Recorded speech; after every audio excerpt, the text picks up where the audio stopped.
देखिए वो सीधी तस्वीरें इस वक्त हम अपने दर्शकों को लगातार दिखा रहे हैं। प्रधानमंत्री नरेंद्र मोदी वहां मौजूद और बस कुछ ही क्षण बचे हैं जब ये भगवा वाकई फहराएगा। हम आएंगे आपके पास, लेकिन इन क्षणों को देखना, इन क्षणों को महसूस करना बेहद जरूरी हो जाता है। ये ही वो धर्म ध्वजा है, धर्म पताका है जो अब से कुछ ही देर में राम मंदिर की शोभा बढ़ाएगा और उसी का पूजन करते हुए प्रधानमंत्री नरेंद्र मोदी।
ये अलौकिक क्षण के साक्षी बने हैं। सदियों की मनोकामना पूर्ण हुई है। मंदिर के उत्तर नगरी पर, और देखिए वो पल जिसका सबको इंतजार था वो आ गया और ध्वजारोहण हो चुका है। आपने ये तस्वीरें देखी, प्रधानमंत्री नरेंद्र मोदी उनके साथ मोहन भागवत नजर आए और बटन दबाकर ध्वजारोहण किया गया। राम मंदिर का ये ध्वज काफी खूबसूरत तरीके से मानो लहरा रहा है। ध्वज की ऊंचाई 10 फीट है। राम मंदिर का शिखर 161 फीट है, तो उसे इसी तरीके से बनाया गया है। ध्वज की लंबाई 20 फीट है और ध्वज स्तंभ 42 फीट है। तो देखिए, चाहे तूफान हो, बारिश हो, सब कुछ उस पर बेअसर है और जिस पल का सब इंतजार कर रहे थे वो पल आ गया और ध्वजारोहण हो चुका है।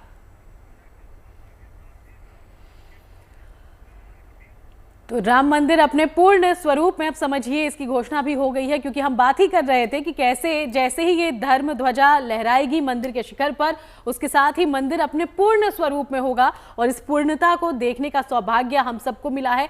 बस कुछ ही क्षणों पहले अभिजीत मुहूर्त के आते ही प्रधानमंत्री नरेंद्र मोदी ने इस धर्म ध्वजा को फहराया और अब श्री राम के जयकारे के साथ, उद्घोष के साथ गुंजायमान है पूरी अयोध्या नगरी, पूरा विश्व। ये सीधी तस्वीरें अयोध्या से।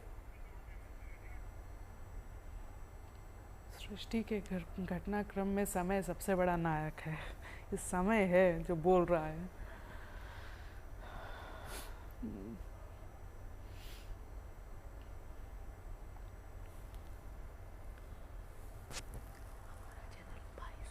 भगवान श्री राम जन्मभूमि मंदिर।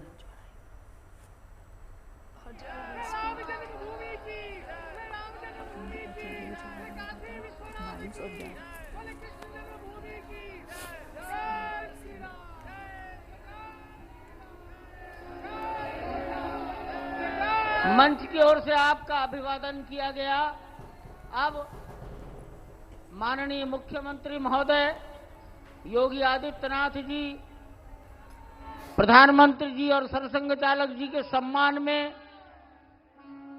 उनको कुछ भेंट करेंगे और भेंट के पश्चात अपना सम्मान भाषण सबको देंगे।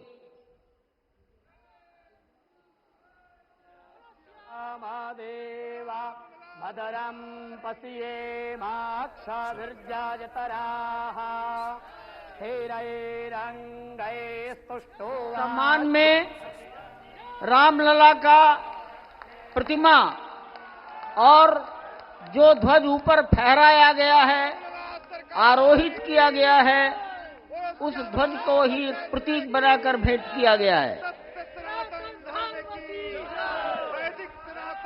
रामलला की प्रतिमा और कोविदार वृक्ष युक्त सूर्य और ओंकार युक्त ध्वज।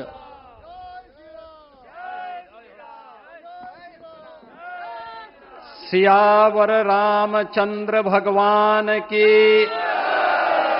माता जानकी की, सरयू मैया की, भारत माता की, नमः पार्वती पतिये हर हर।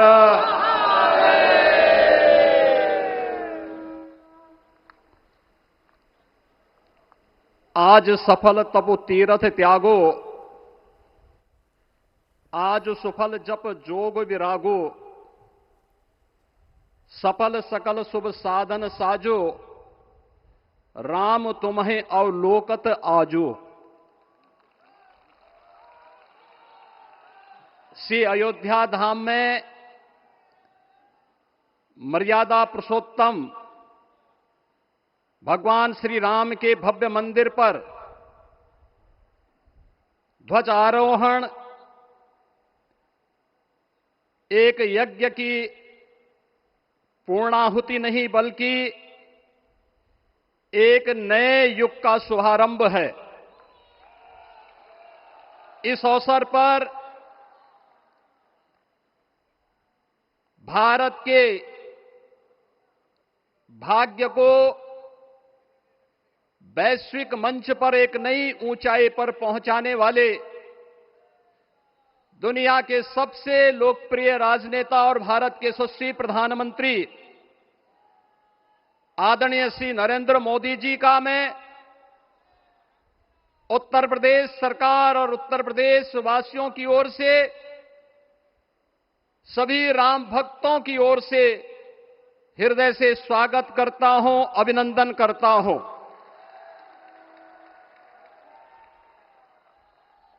इस अवसर पर अपनी गरिमामयी उपस्थिति से इस संपूर्ण कार्यक्रम के गौरव को बढ़ाने वाले हमारे विचार परिवार के मुखिया आदरणीय सरसंघ चालक जी का भी मैं सभी राम भक्तों की ओर से हृदय से स्वागत और अभिनंदन करता हूं।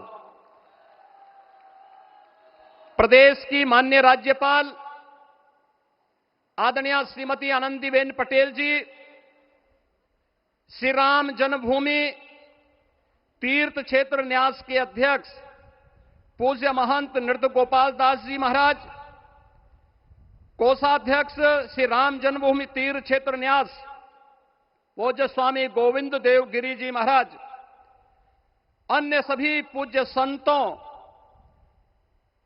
और आप सभी उपस्थित अतिथियों का इस आयोजन में हृदय से स्वागत करता हूं, अभिनंदन करता हूं। बहनों और भाइयों, प्रभु श्री राम का यह भव्य मंदिर 140 करोड़ भारतीयों की आस्था, सम्मान और आत्म गौरव का प्रतीक है। इस भव्य मंदिर के निर्माण में योगदान देने वाले उन सभी कर्मयोगियों का भी मैं हृदय से अभिनंदन करता हूं। आज का यह पावन दिन उन पूज्य संतों, योद्धाओं, श्री राम भक्तों की अखंड साधना, संघर्ष को समर्पित है, जिन्होंने इस पूरे आंदोलन और संघर्ष के लिए अपना जीवन समर्पित किया। विवाह पंचमी का यह दिव्य संयोग इस उत्सव को और भी पावन बना रहा है। ध्वजारोहण उस सत्य का उद्घोष है कि धर्म का प्रकाश अमर है और राम राज्य के मूल्य कालजयी हैं। आदरणीय प्रधानमंत्री जी, 2014 में जब आपने भारत का नेतृत्व संभाला था, उसी दिन कोटि कोटि भारतवासियों के मन में, उनके हृदय में यह संभावना, यह संकल्प और विश्वास का सूर्योदय हुआ। आज वही विश्वास, वही तपस्या, वही अनगिनत पीढ़ियों की प्रतीक्षा आपके कर कमलों के माध्यम से साकार रूप से पूरे भारतवासियों और सभी सनातन धर्मावलंबियों के समक्ष आज इस भव्य राम मंदिर के रूप में है। श्री राम मंदिर पर फहराता यह केसरिया ध्वज धर्म का प्रतीक है, मर्यादा का प्रतीक है, सत्य, न्याय और राष्ट्र धर्म का भी प्रतीक है। यह विकसित भारत की संकल्पना का प्रतीक भी है, क्योंकि संकल्प का कोई विकल्प नहीं। और पिछले 11 वर्ष में बदलते हुए भारत को हम सब ने अपनी आंखों से देखा है। एक नया भारत का दर्शन हम कर रहे हैं, जहां पे विरासत और विकास का एक बेहतर समन्वय इसे एक नई ऊंचाई की ओर प्रदान कर रहा है। तो नहीं दरिद्र कोहु दुखी न दीना, नहीं कोहु अबुद न लक्षण हीना। 80 करोड़ लोगों को राशन की सुविधा का लाभ, 50 करोड़ लोगों को निःशुल्क स्वास्थ्य की सुविधा का लाभ, हर गरीब के पास जरूरतमंद को एक आवास की सुविधा, हर व्यक्ति को बिना भेदभाव के शासन की सभी प्रकार की सुविधाओं का, यह राम राज्य की उस उद्घोषणा का जिसका आधार विकसित भारत है, यह उसी का संकल्प है। बहनों और भाइयों, पिछले 500 वर्षों में साम्राज्य बदले, पीढ़ियां बदली, किंतु आस्था अडिग रही, अचल रही। आस्था न झुकी और न रुकी। जन जन को विश्वास अटल था। और जब राष्ट्रीय स्वयंसेवक संघ जैसे यशस्वी संगठन के हाथों में कमान आई तो हर एक मुंह से बिना किसी परवाह करके एक ही उद्घोष निकलता था कि रामलला हम आएंगे, मंदिर वहीं, लाठी गोली खाएंगे, मंदिर वहीं। और एक समय था जब ये वैभवशाली अयोध्या संघर्षों, अराजकता, बदहाली का शिकार बन चुका था। लेकिन आदरणीय प्रधानमंत्री जी के मार्गदर्शन और नेतृत्व में आज अयोध्या उत्सवों की एक वैश्विक राजधानी बन रही है। यहां हर दिन एक पर्व है, हर दान एक प्रताप है और हर दिशा में राम राज्य की पुनर्स्थापना का दिव्य अनुभूति हो रही है। आज श्री राम लला की ये पावन नगरी आस्था और आधुनिकता की, आस्था एवं अर्थव्यवस्था के एक नए युग में प्रवेश कर चुकी है। बेहतर कनेक्टिविटी है। यहां पर धर्मपथ, रामपथ, भक्तिपथ, पंचकोसी और 14 कोसी परिक्रमा के साथ साथ 84 कोसी की परिक्रमा श्रद्धालु और भक्तों को एक नए मार्ग और आस्था को एक नया सम्मान प्रदान कर रही है। महर्षि वाल्मीकि के नाम पर स्थापित अंतर्राष्ट्रीय एयरपोर्ट अंतर्राष्ट्रीय और राष्ट्रीय स्तर पर उस कनेक्टिविटी को बेहतर सुविधा उपलब्ध करवा रही है। हर प्रकार की सुविधा आज अयोध्या धाम में इसे आस्था और आधुनिकता के साथ ही आस्था और अर्थव्यवस्था के एक नए केंद्र के रूप में और देश की पहली सोलर सिटी के रूप में भी, इसे सस्टेनेबल स्मार्ट सिटी के रूप में इस नई अयोध्या का दर्शन आदरणीय प्रधानमंत्री जी के मार्गदर्शन में आज। और चलिए इसी पर बातचीत करने के लिए हमारे साथ भजन गायक स्वाति मिश्रा जी जुड़ रही हैं। स्वाति जी, बहुत बहुत स्वागत है आपका गुड न्यूज टुडे पर। स्वाति जी, ये जो लम्हा है ना, ये ऐतिहासिक है। इस क्षण को जितना जिया जाए उतना कम होगा। आप अपने शब्दों के माध्यम से, अपने गीतों के माध्यम से किस तरह से इस पूरे मोमेंट को बयां करेंगी? जी बिल्कुल, ये ऐतिहासिक क्षण है और मेरा सौभाग्य है कि मैं आप सबके साथ इस क्षण को जी रही हूँ, देख पा रही हूँ। तो एक ही गीत मेरे दिमाग में भी आ रहा है जो मैं आप सबको सुनाना चाहती हूँ कि हर घर में अब एक ही नाम, हर घर में अब एक ही नाम और एक ही नारा गूंजेगा, मेरे भारत का बच्चा बच्चा जय जय श्री राम बोलेगा, मेरे भारत का बच्चा बच्चा जय जय श्री राम बोलेगा। Thank you. स्वाति जी, देखिए लक्ष्मण जी के शेष अवतार स्वरूप पर भी कोई आधारित भजन आपसे सुनना चाहेंगे, क्योंकि वो तस्वीरें भी आज सामने आई जब पीएम मोदी उनके दर्शन करते नजर आए।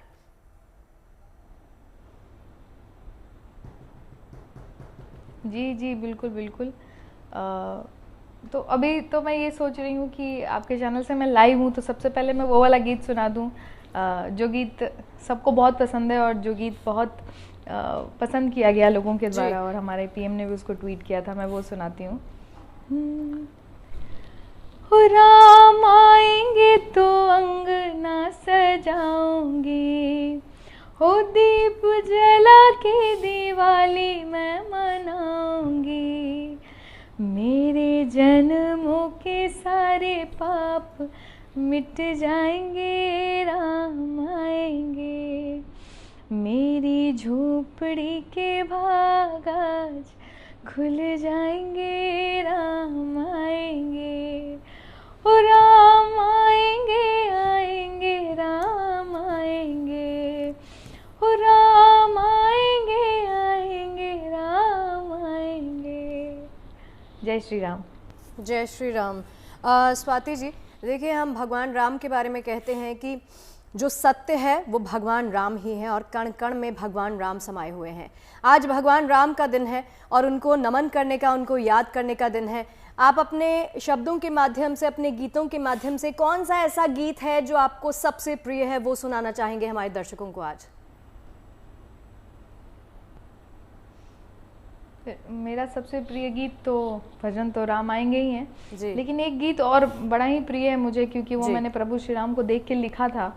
तो जब मैं दर्शन करने गई थी पहली बार अयोध्या, तो प्रभु श्री राम को देख के जो मन में आया था वो मैंने लिख दिया था, और वो फिर हमने उसको कंपोज करके किया, तो फिर वो सुनाना चाहती हूँ।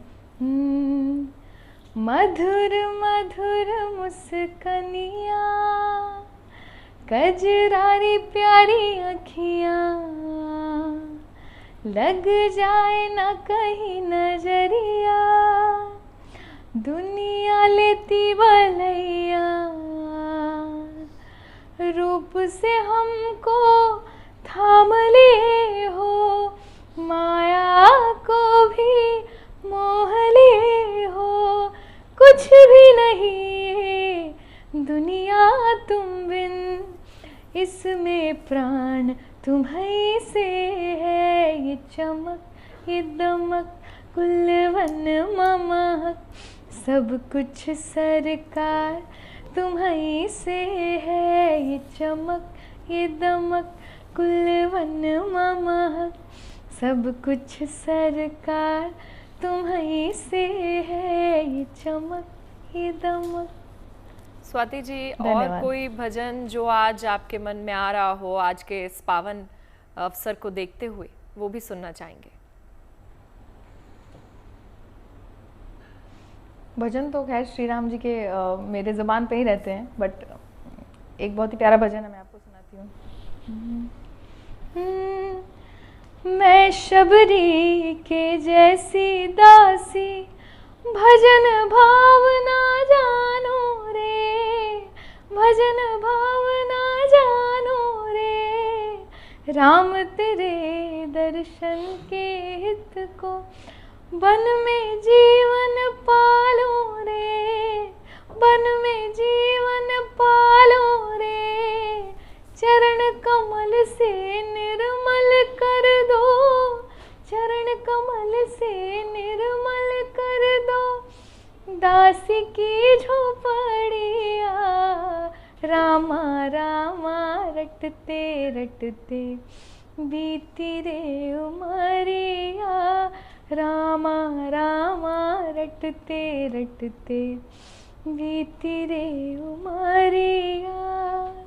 स्वाति जी, मन नहीं कर रहा है कि आपको रोका जाए बीच में या ये बोला जाए कि आप विराम लीजिए, लेकिन बहुत ही प्यारी आवाज़ है, दिल को छू लेने वाली आवाज़ है। माँ सरस्वती की असीम कृपा लगती है आपके ऊपर। रघुपति राघव राजा राम, ये किसी ने दरख्वास्त की है, ये हो सकता है क्या अभी आपके ज़रिए? बिल्कुल हो सकता है। तो रघुपति राघव राजा राम का एक बहुत ही प्यारा स्वरूप है जो मैं आपको सुनाना चाहती हूँ।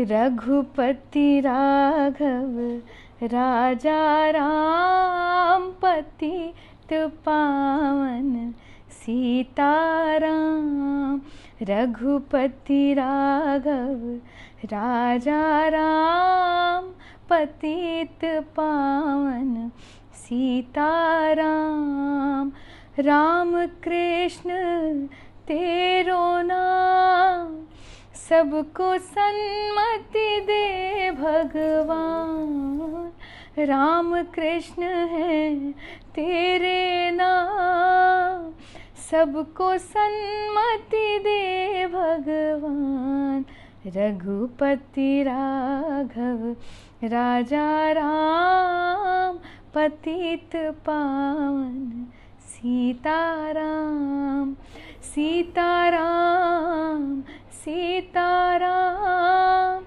सीताराम है सीताराम, रघुपति राघव राजा राम, पतित पावन सीताराम। क्या बात है स्वाति जी, Thank you. बहुत ही सुंदर आपने ये भजन गाया।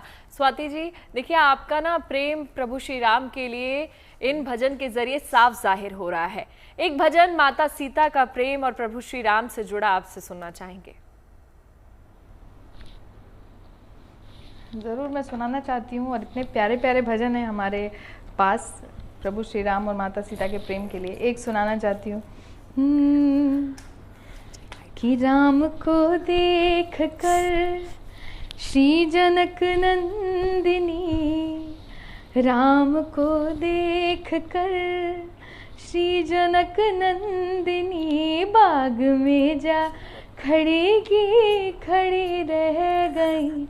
राम देखे सिया माँ सिया राम को, राम देखे सिया माँ सिया राम को, चार अखियाँ लड़ी रह गई राम को देख कर। Swati Thank ji you. ये भजन आपकी आवाज में बहुत ही सुंदर लग रहा है, अगर हो पाए तो थोड़ा सा और इस भजन हमारे को गा दीजिए। हमारे गेस्ट भी जो स्टूडियो में मौजूद हैं वो भी दरख्वास्त कर रहे हैं स्वाति जी आपसे। ज़रूर, मैं इसको और सुनाना चाहूँगी। तो बड़ा ही प्यारा भजन है और इसमें बड़ा ही वाद संवाद है कि जब राम जी को सीता मैया की सखियाँ देखती हैं तो कुछ राम जी के फेवर में बात करती हैं, और कुछ जैसे हमारी भी सखियों की आदत होती है कि हम किसी को पसंद करते हैं तो उसके बारे में थोड़ा बहुत उल्टा सीधा बोल के भड़काती हैं। तो उस समय से ये चीज़ें चली आ रही हैं। तो बोली पहली सखी राम को देख कर, रच दिए हैं विधाता ने जोड़ी सुघर, रच दिए हैं विधाता ने जोड़ी सुघर। पर धनुष कैसे तोड़ेंगे वारे कुंवर, पर धनुष कैसे तोड़ेंगे कवले कुंवर। मन में शंका बनी की बनी रह गई राम को देख कर। तो फिर दूसरी सखी कहती है कि बोली दूसरी सखी छोट देखन में है, पर चमत्कार इनका नहीं जानती, पर चमत्कार इनका नहीं जानती। एक ही बाण में ताड़िका राक्षसी, एक ही बाण में ताड़िका राक्षसी, जो गिरी तो पड़ी की पड़ी रह गई राम को देख कर।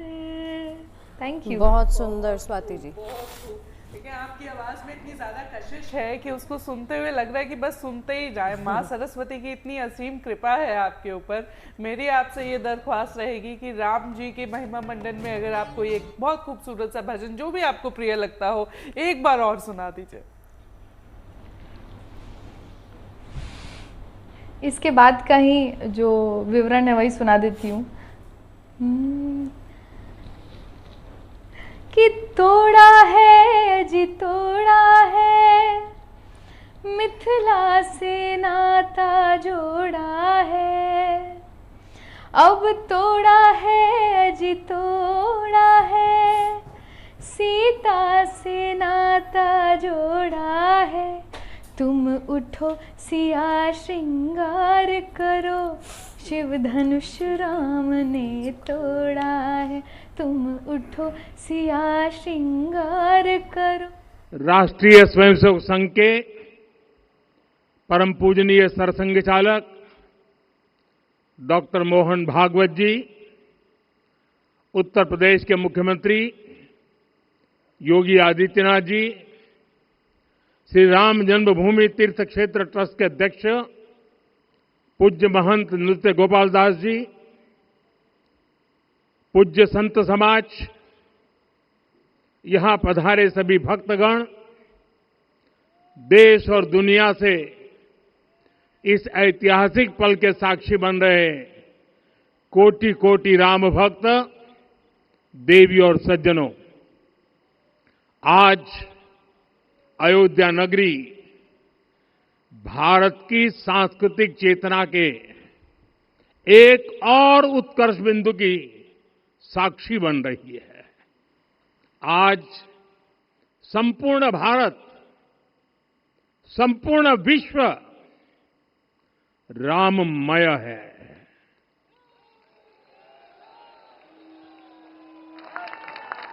हर राम भक्त के हृदय में अद्वितीय संतोष है, असीम कृतज्ञता है, अपार अलौकिक आनंद है। सदियों के घाव भर रहे हैं, सदियों की वेदना आज विराम पा रही है। सदियों का संकल्प आज सिद्धि को प्राप्त हो रहा है। आज उस यज्ञ की पूर्णाहुति है जिसकी अग्नि 500 वर्ष तक प्रज्वलित रही। जो यज्ञ एक पल भी आस्था से डिगा नहीं, एक पल भी विश्वास से टूटा नहीं।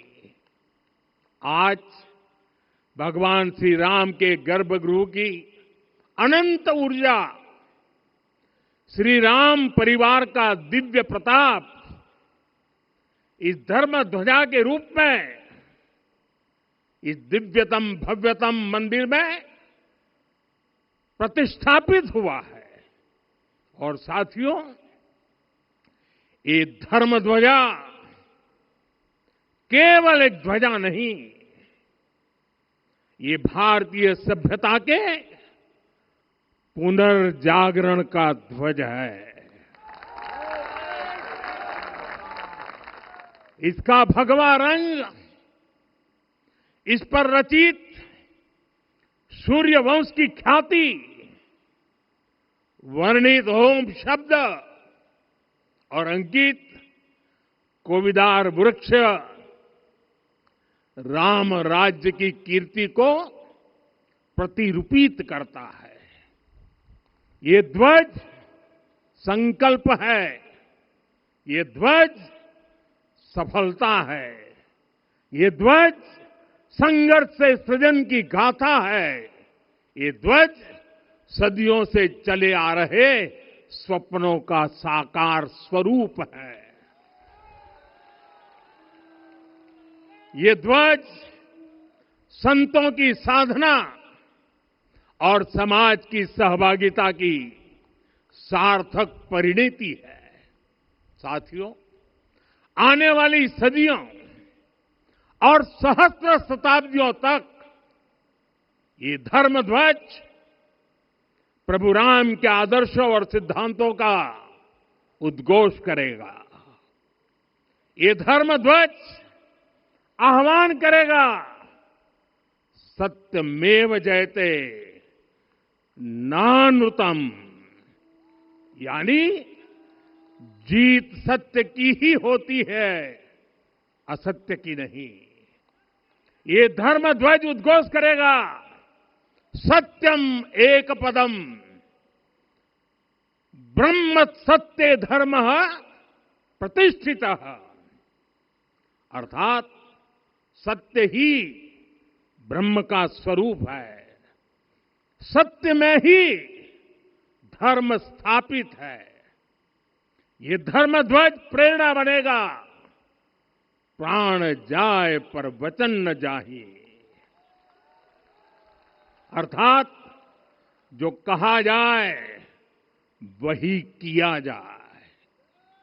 ये धर्म ध्वज संदेश देगा, कर्म प्रधान विश्व रची राखा, अर्थात विश्व में कर्म और कर्तव्य की प्रधानता हो।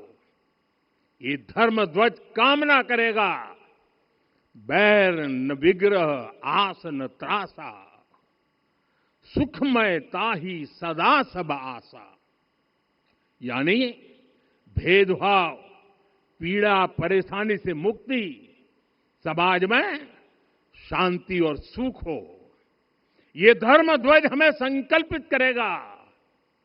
नहीं दरिद्र को दुखी न दीना, यानी हम ऐसा समाज बनाएं जहां गरीबी न हो, कोई दुखी या लाचार न हो। साथियों, हमारे ग्रंथों में कहा गया है, आरोपितम ध्वजम दृष्ट्वा, ये अभिनंदनित धार्मिकाः ते अपि सर्वे प्रमुच्यते महापातक कोटिभिः, यानी जो लोग किसी कारण मंदिर नहीं आ पाते और दूर से मंदिर के ध्वज को प्रणाम कर लेते हैं, उन्हें भी उतना ही पुण्य मिल जाता है। साथियों, ये धर्म ध्वज भी इस मंदिर के ध्येय का प्रतीक है। ये ध्वज दूर से ही राम लला की जन्मभूमि के दर्शन कराएगा और युगों युगों तक प्रभु श्री राम के आदेशों और प्रेरणाओं को मानव मात्र तक पहुंचाएगा।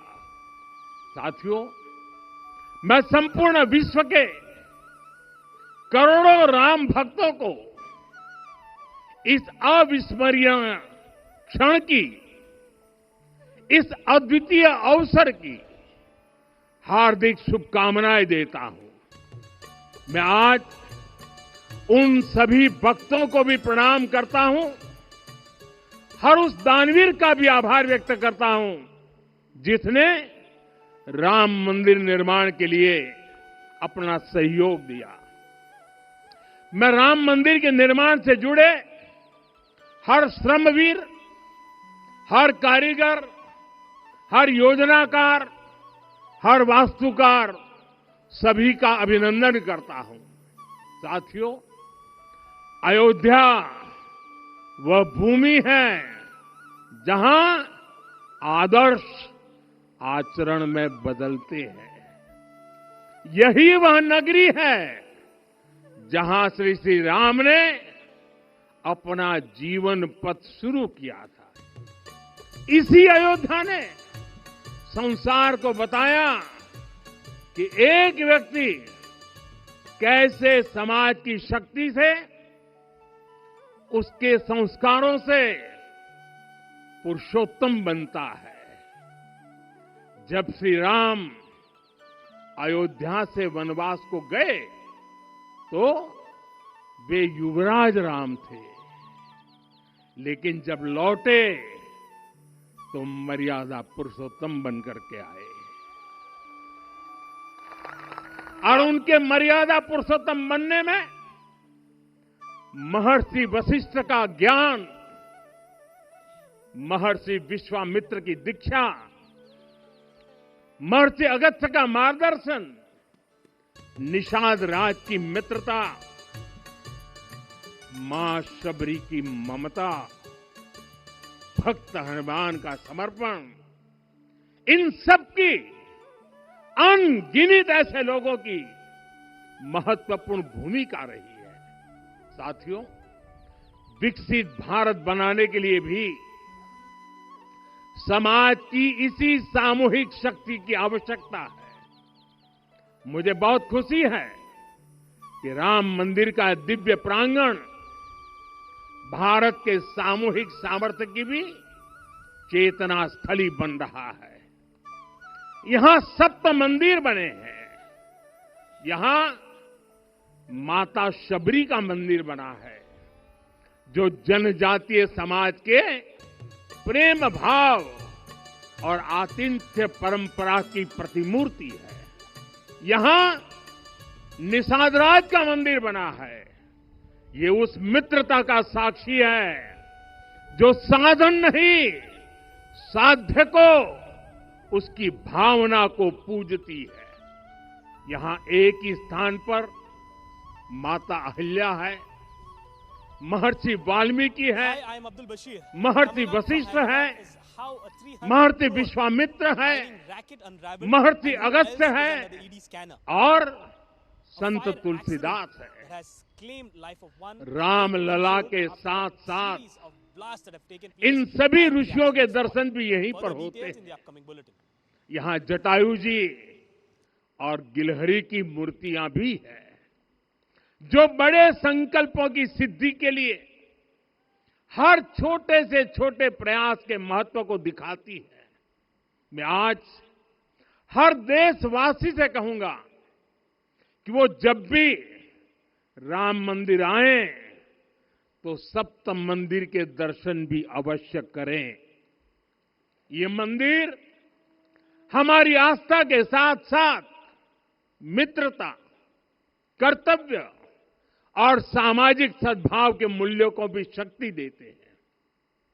साथियों, हम सब जानते हैं हमारे राम भेद से नहीं भाव से जुड़ते हैं। उनके लिए व्यक्ति का कुल नहीं, उसकी भक्ति महत्वपूर्ण है। उन्हें वंश नहीं, मूल्य प्रिय है। उन्हें शक्ति नहीं, सहयोग महान लगता है। आज हम भी उसी भावना से आगे बढ़ रहे हैं। पिछले 11 वर्षों में महिला, दलित, पिछड़े, अति पिछड़े, आदिवासी, वंचित, किसान, श्रमिक, युवा, हर वर्ग को विकास के केंद्र में रखा गया है। जब देश का हर व्यक्ति, हर वर्ग, हर क्षेत्र सशक्त होगा, तब संकल्प की सिद्धि में सबका प्रयास लगेगा और सबके प्रयास से ही 2047 जब देश आजादी के 100 साल मनाएगा, हमें 2047 तक विकसित भारत का निर्माण करना ही होगा। साथियों, रामलला की प्राण प्रतिष्ठा के ऐतिहासिक अवसर पर मैंने राम से राष्ट्र के संकल्प की चर्चा की थी। मैंने कहा था कि हमें आने वाले 1000 वर्षों के लिए भारत की नींव मजबूत करनी है। हमें याद रखना है, जो सिर्फ वर्तमान का सोचते हैं वो आने वाली पीढ़ियों के साथ अन्याय करते हैं। हमें वर्तमान के साथ साथ भावी पीढ़ियों के बारे में भी सोचना है, क्योंकि हम जब नहीं थे ये देश तब भी था, जब हम नहीं रहेंगे ये देश तब भी रहेगा। हम एक जीवंत समाज है, हमें दूरदृष्टि के साथ ही काम करना होगा। हमें आने वाले दशकों, आने वाली सदियों को ध्यान में रखना ही होगा। और साथियों, इसके लिए भी हमें प्रभु राम से सीखना होगा। हमें उनके व्यक्तित्व को समझना होगा। हमें उनके व्यवहार को आत्मसात करना होगा।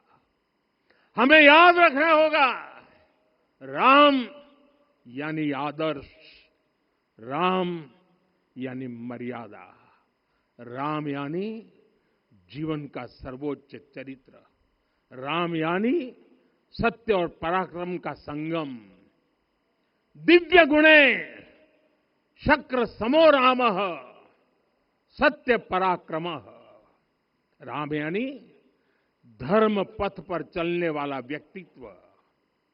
रामः सत्पुरुषो लोके सत्यः सत्यपरायणः। राम यानी जनता के सुख को सर्वोपरि रखना, प्रजा सुखत्वे चंद्रस्य। राम यानी धर्म और क्षमा का दरिया, वसुधाया क्षमा गुणे है। राम यानी ज्ञान और विवेक की पराकाष्ठा। बुद्ध या बृहस्पति तुल्य। राम यानी कोमलता में दृढ़ता। मृदु पूर्वज भाषते। राम यानी कृतज्ञता का सर्वोच्च उदाहरण। कदाचन नोपकारेण कृति नैकेन तुष्यति। राम यानी श्रेष्ठ संगति का चयन। शीला वृद्धे ज्ञान वृद्धे वयोवृद्धे च सज्जने। राम यानी विनम्रता में महाबल। वीर्यवान च वीर्यण महता स्वेन विस्मित। राम यानी सत्य का अडिग संकल्प। न च अनुत्र कथो विद्वान। राम यानी जागरूक, अनुशासित और निष्कपट मन। निस्तिंद्र अपम्रत च स्वदोष परदोषवित। साथियों, राम सिर्फ एक व्यक्ति नहीं, राम एक मूल्य है, एक मर्यादा है, एक दिशा है। अगर भारत को साल 2047 तक विकसित बनाना है, अगर समाज को सामर्थ्यवान बनाना है, तो हमें अपने भीतर राम को जगाना होगा। हमें अपने भीतर के राम की प्राण प्रतिष्ठा करनी होगी। और इस संकल्प के लिए आज से बेहतर दिन और क्या हो सकता है। साथियों, 25 नवंबर का यह ऐतिहासिक दिन अपनी विरासत पर गर्व का एक और अद्भुत क्षण लेकर आया है। इसकी वजह है धर्म ध्वजा पर अंकित कोविदार वृक्ष। ये कोविदार वृक्ष इस बात का उदाहरण है कि जब हम अपनी जड़ों से कट जाते हैं तो हमारा वैभव इतिहास के पन्नों में दब जाता है। साथियों, जब भरत अपनी सेना के साथ चित्रकूट पहुंचे तो लक्ष्मण ने दूर से ही अयोध्या की सेना को पहचान लिया। ये कैसे हुआ, इसका वर्णन वाल्मीकि जी ने किया है। और वाल्मीकि जी ने क्या वर्णन किया है? उन्होंने कहा है, विराजित उद्गत स्कंधम कोविदार ध्वजः रथे। लक्ष्मण कहते हैं, राम, सामने जो तेजस्वी प्रकाश में विशाल वृक्ष जैसा ध्वज दिखाई दे रहा है, वही अयोध्या की सेना का ध्वज है।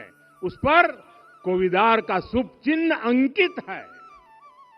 साथियों, आज जब राम मंदिर के प्रांगण में कोविदार फिर से प्रतिष्ठित हो रहा है, यह केवल एक वृक्ष की वापसी नहीं है, यह हमारी स्मृति की वापसी है, हमारी अस्मिता का पुनर्जागरण है, हमारी स्वाभिमानी सभ्यता का पुनः उद्घोष है। कोविदार वृक्ष हमें याद दिलाता है कि जब हम अपनी पहचान भूलते हैं तो हम स्वयं को खो देते हैं, और जब पहचान लौटती है तो राष्ट्र का आत्मविश्वास भी लौट आता है। और इसलिए मैं कहता हूं, देश को आगे बढ़ना है तो अपनी विरासत पर गर्व करना होगा। साथियों, अपनी विरासत पर गर्व के साथ साथ एक और बात भी महत्वपूर्ण है, और वो है गुलामी की मानसिकता से पूरी तरह मुक्ति। आज से 190 साल पहले 190 साल पहले साल 1835 में 1835 में मैकाले नाम के एक अंग्रेज ने भारत को अपनी जड़ों से उखाड़ने के बीज बोए थे। मैकाले ने भारत में मानसिक गुलामी की नींव रखी थी।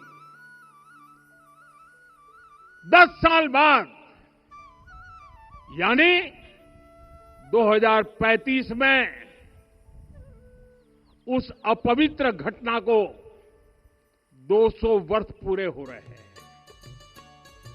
कुछ दिन पहले मैंने एक कार्यक्रम में आग्रह किया था कि हमें आने वाले 10 वर्षों तक उस 10 वर्षों का लक्ष्य लेकर चलना है कि भारत को गुलामी की मानसिकता से मुक्त करके रहेंगे।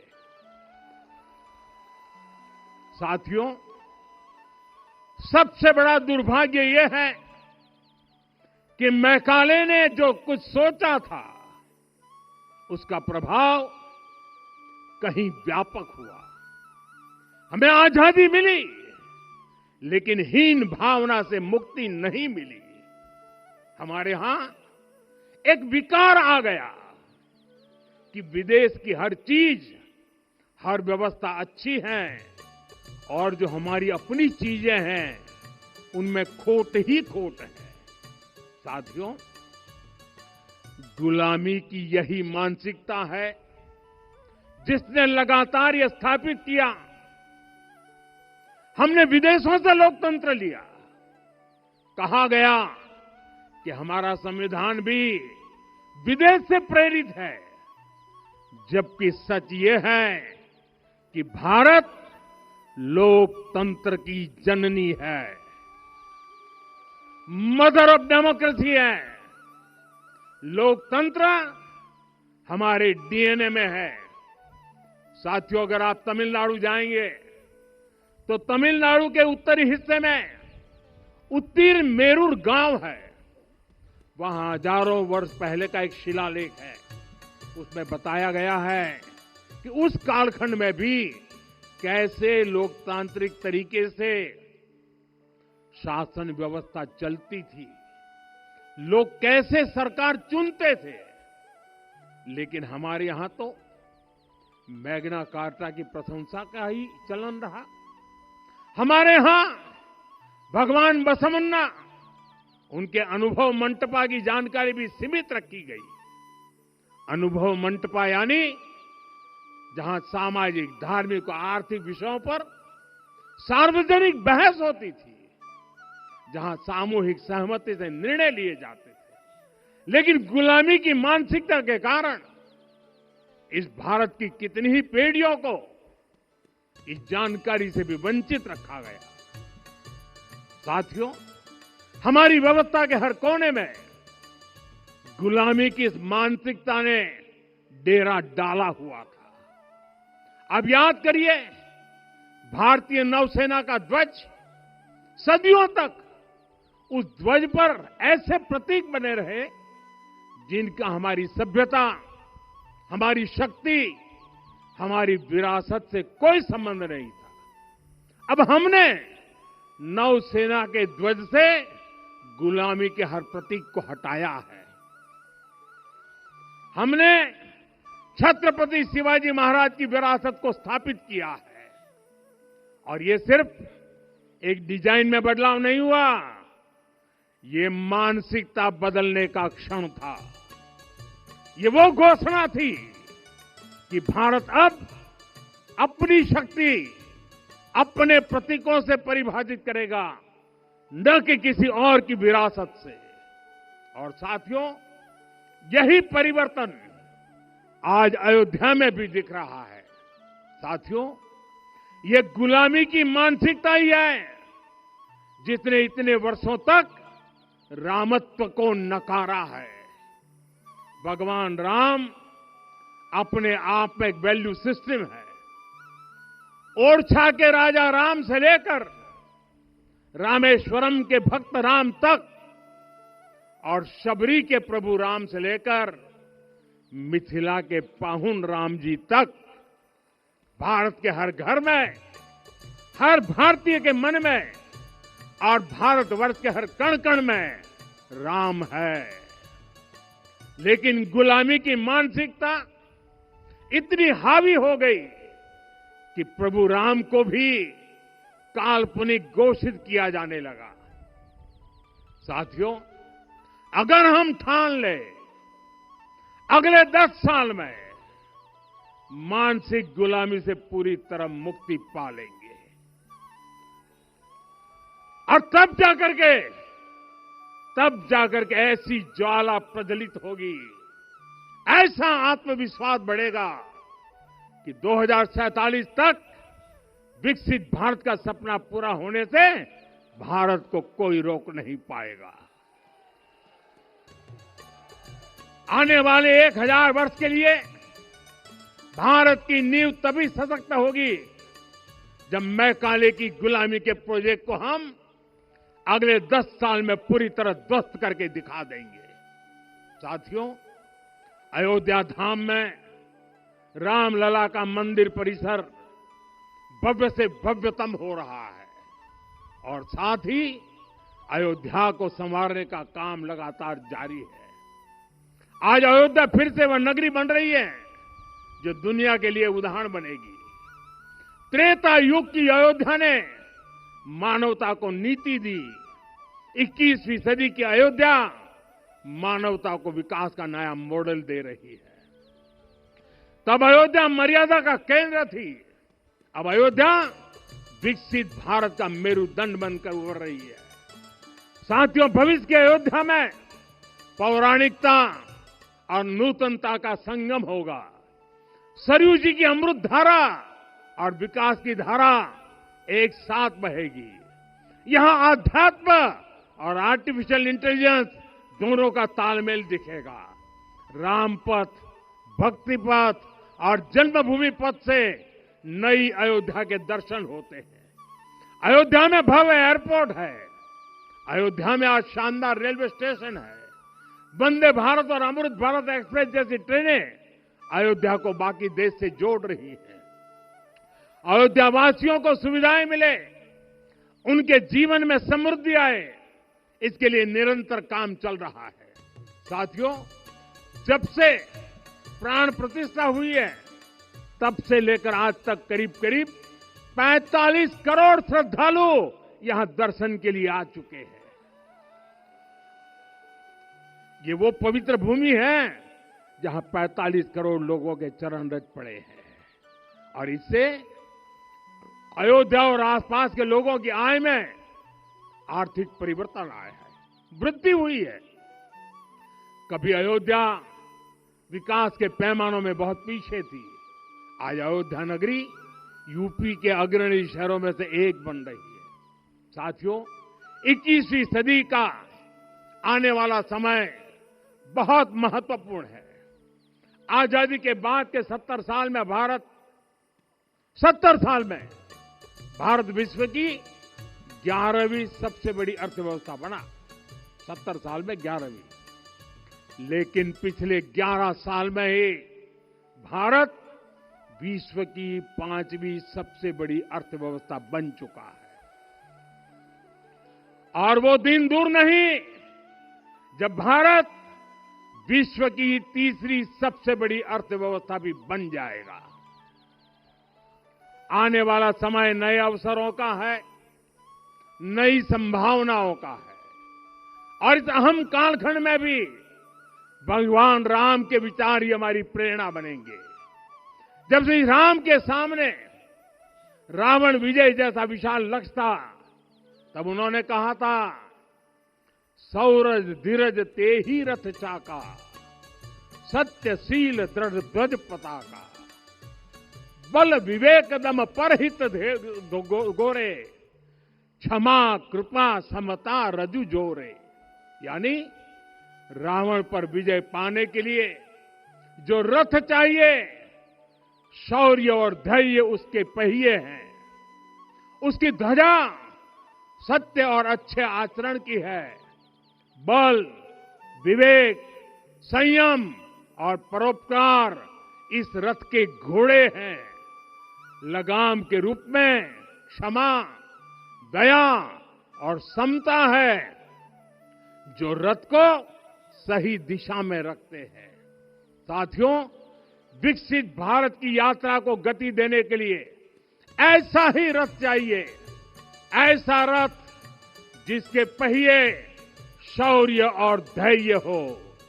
यानी चुनौतियों से टकराने का साहस भी हो और परिणाम आने तक दृढ़ता से डटे रहने का धैर्य भी हो।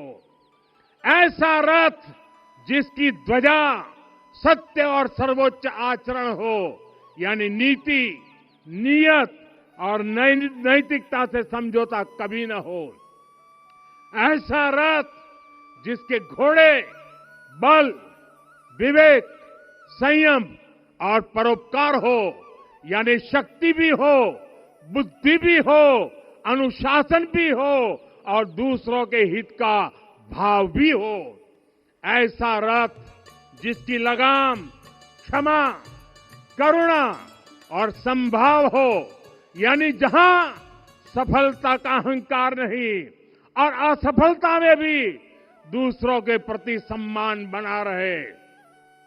और इसलिए मैं आदरपूर्वक कहता हूं, ये पल कंधे से कंधा मिलाने का है, ये पल गति बढ़ाने का है। हमें वो भारत बनाना है जो राम राज्य से प्रेरित हो, और ये तभी संभव है जब स्वयं हित से पहले देश हित होगा, जब राष्ट्र हित सर्वोपरि रहेगा। एक बार फिर आप सभी को बहुत बहुत शुभकामनाएं देता हूं। जय सिया राम, जय सिया राम, जय सिया राम। माननीय प्रधानमंत्री जी, सरसंघ चालक जी अब यहां से विदा लेंगे। आप सब बंधु खड़े होकर उनके आगमन पर अपनी कृतज्ञता व्यक्त कर सकते हैं।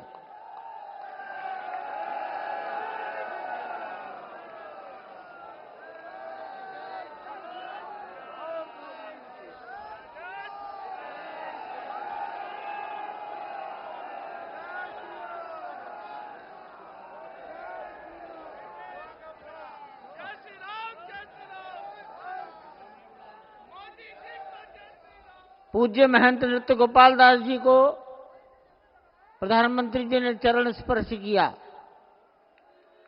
वो मंच से नीचे उतर रहे हैं, उत्तर की दिशा पर आएंगे। इस मंदिर के निर्माण में वर्ष 1949 में हनुमानगढ़ी के बाबा महंत अभिराम दास जी महाराज, कल्याण के संपादक हनुमान प्रसाद जी पोद्दार, गोरखनाथ पीठ के महंत दिग्विजयनाथ जी महाराज और 1983 से श्री दाऊदयाल खन्ना,